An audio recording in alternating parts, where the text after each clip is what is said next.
ตัวนี้แมน vivo Y50 สีม่วงเหลื่อมหูสากหูใหญ่ไทยๆสีหนอนลำโพงแล้วก็มีบอลเสียบสเบ้าตัวนี้มันสแกนมือสแกนหน้าได้ปกติ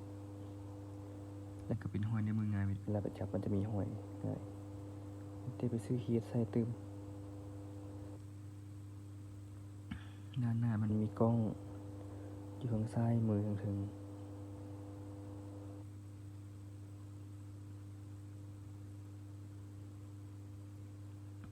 ตัวนี้จะเป็นสเปคสูงเลยลำ8ความจำ128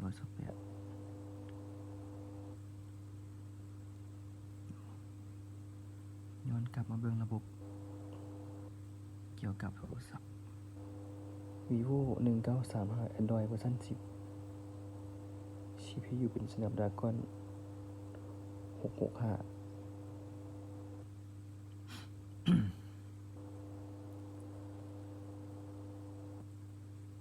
กล้องหลังเนาะ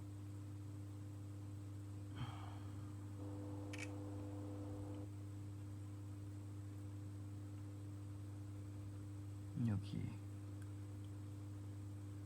มันจะเลื่อมดอกไฟนิดนึงกล้องแจ้งปกติทุกอย่าง ใช้ซิมอย่างได้ปกติเสียงดังลำโพง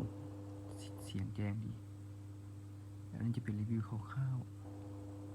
ให้ลูกค้าเบิ่ง ๆประมาณนี้เป็นลายแล้ว